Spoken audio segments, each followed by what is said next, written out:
అందరికీ నమస్కారం అండి. ఈ రోజులో చూడండి, ఒక ఇంపార్టెంట్ అయిన టాపిక్ మీ దగ్గర తీసుకొచ్చిన. యెహోవా దేవునికి వివాహమైనట్లు ఆయన స్వయంగా యెహోవా వాక్యం చెప్తుంది. చాలా మంది క్రైస్తవ సోదరులు ఏమంటారంటే, మా దేవునికి వివాహం కాలేదండి అని చెప్తుంటారు.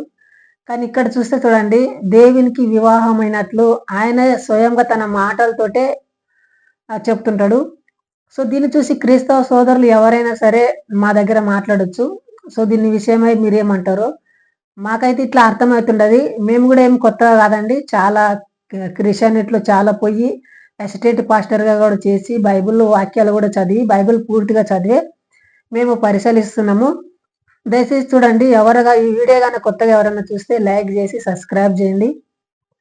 ఇప్పుడు నేను చదవబోయే విషయాలు ఏమిటంటే, మీరు క్షుణ్ణంగా చూస్తే హెజ్కేలు గ్రంథం 23వ అధ్యాయం ఉంటది. చూడండి, ఇక్కడ నేను చదువుతున్నా. మరియు యెహోవా వాక్కు నాకు ప్రత్యక్షమై ఇలాగూ సెలవిచ్చెను. అంటే ఈ యొక్క హెజ్కేలు గ్రంథం 23వ అధ్యాయంలో హెజ్కేలు అనే ప్రవక్తకు కనబడ్డదంట. ఏం కనబడ్డది? ఒక ప్రత్యక్షమైందంట. వాక్కు ప్రత్యక్షమైందంట.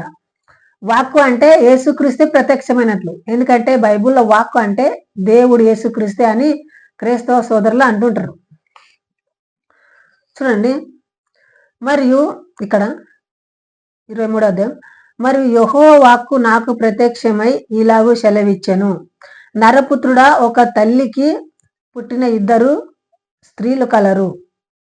ఆ యొక్క హెజ్కేలుకు ప్రత్యక్షమై ఏమంటాడంటే, నరపుత్రుడా, స్త్రీకి ఇద్దరు కుమార్తెలు ఉన్నారంట, కలరు. వీరు ఐగుప్తులో జారత్వం చేసిరి. ఒక స్త్రీకి ఇద్దరు కుమార్తెలు ఉంటే వారం చేసిండ్రంట, ఐగుప్తు దేశంలో జారత్వం చేసిరి. యవన కాలం అందే జారత్వం చేయుచో వచ్చిరి. వాని యవల కాలంలోనే జారత్వం చేసిండ్రంట.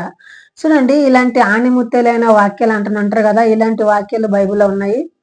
అక్కడ వారికి అలింగమాయను. అక్కడ వారి కన్యకాలపు చనులను పురుషులు నలిపిరి. చూడండి, అక్కడ బహిరంగంగా వాళ్ళు చనులను నలుపుకున్నారంట, ఐగుప్తు వీటగాండ్లతోటి. చూడండి, వారిలో ఒకదాని పేరు ఓహిలా, ఆమె సోదరి పేరు ఓహోలిబా. వీరు నాకు పెండ్లి చేయబడిన వారై మాకు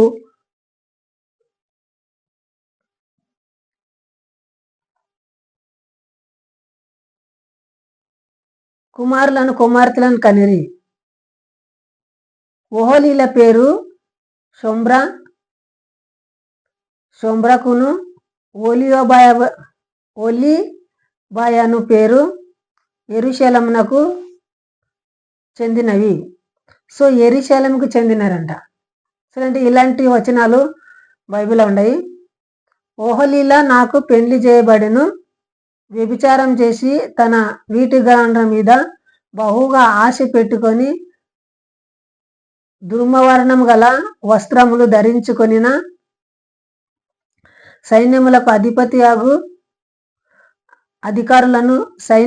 సైన్యాధిపతులను అధికారులను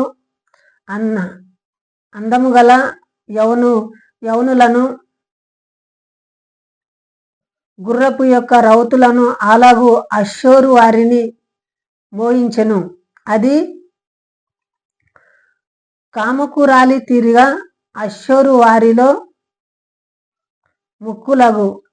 ముక్కులగు వారందరినీ ఎదుట తిరుగుచో, వారందరితో వ్యభిచారం చేయుచో, వారు పెట్టుకొనిన విగ్రహములన్నిటినీ పూజించుచో అపవిత్రురాలైను. చూశారు కదండి, ఇక్కడ